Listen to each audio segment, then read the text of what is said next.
y'all. Praise God. Praise God. I hope y'all stay with me for a minute today. It's been a while, but I have to share. I got to share a few things, man, because it's really, really important. Like I said, I don't get a lot of views, but I know some of y'all missing me. Some of y'all probably concerned that I'm doing okay.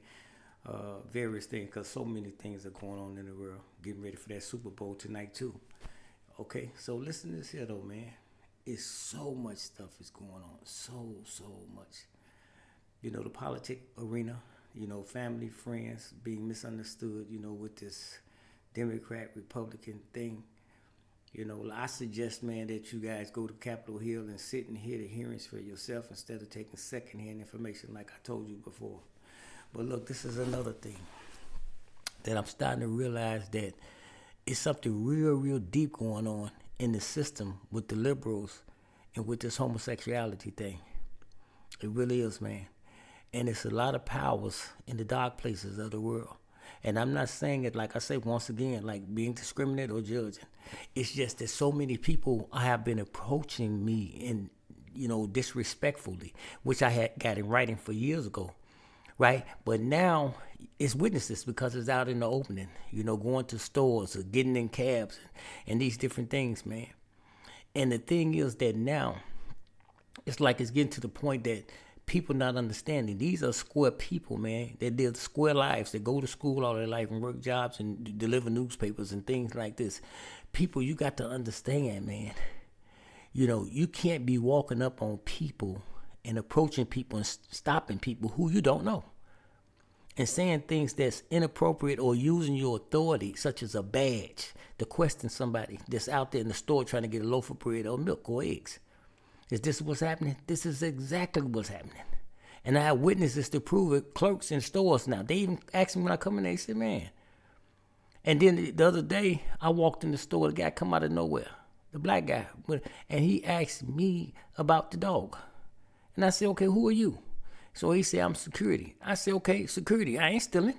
Well, so what you, well, that dog, you got this, steal.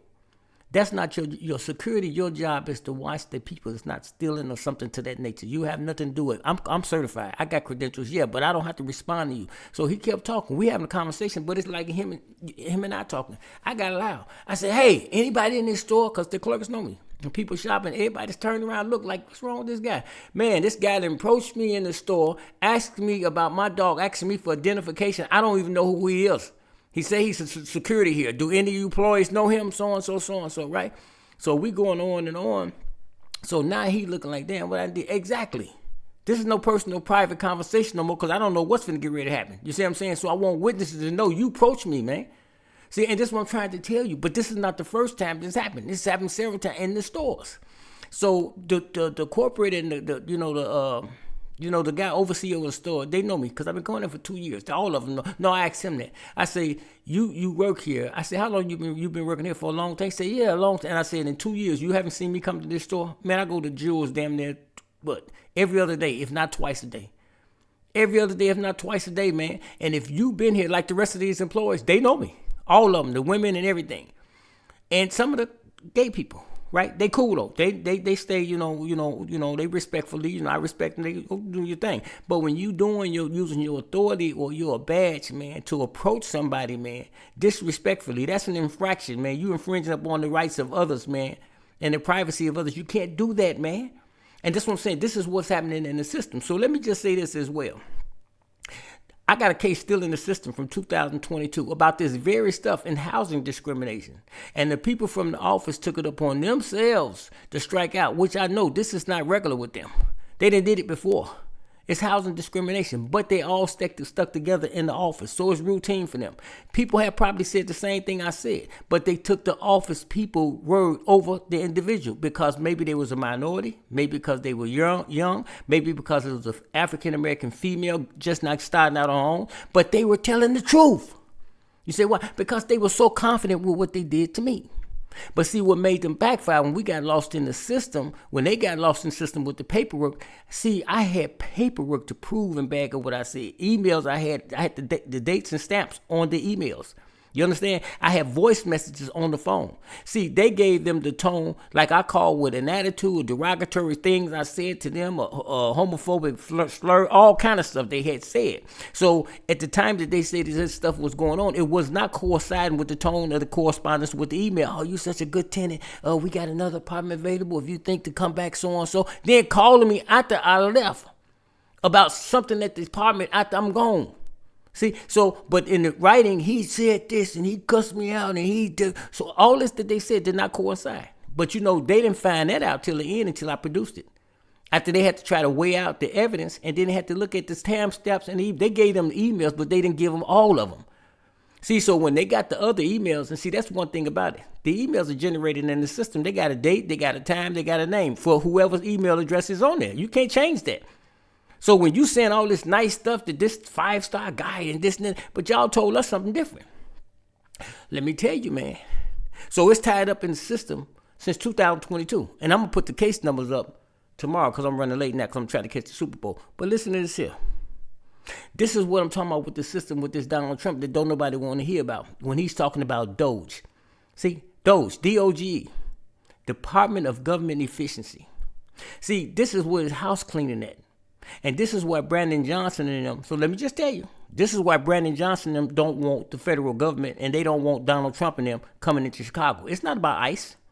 No, that's not what it's about, man. ICE is the overlay.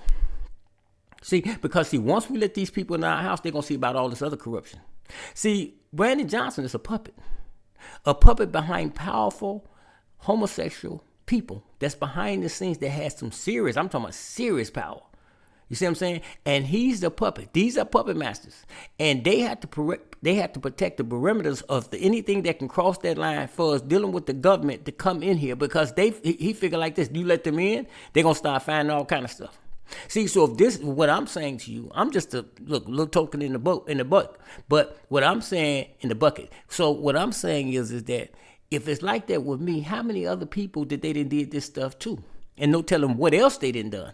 You know, we don't know what it led up to. It's some people innocent in jail and some people probably dead and all kind of shit. So what I'm saying to you, when they did this to me and I got the paperwork and the documents, they got it running. What are you waiting on? And that's what I'm trying to tell you. That's why I have to be careful because if you know that the time, eventually you're going to have to answer to some of this stuff as long as this guy's still breathing. So you can't make it go away now because only thing it did was compile. At some point, somebody gonna ask and want to know, why did it take so long to respond to this stuff? Ain't nobody respond to this all this time? And it's right here clear. They can't make no decision on it. How can you say that you got the evidence, certified letters that's been stamped? Emails we still communicate and say, well, we don't have enough staff right now. Because they can't rule on it.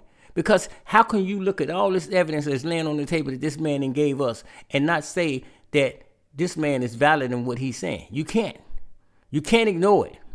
Now, we can't rule on it because the people of power is not going to let us. So we got to wait till something happens. And that's when the streets tie in to the system. And that's what I'm trying to tell you. So either we frame them, either we set them up, or either we kill them. It's got to be something. And that's what I'm trying to tell you, man. These things now, one.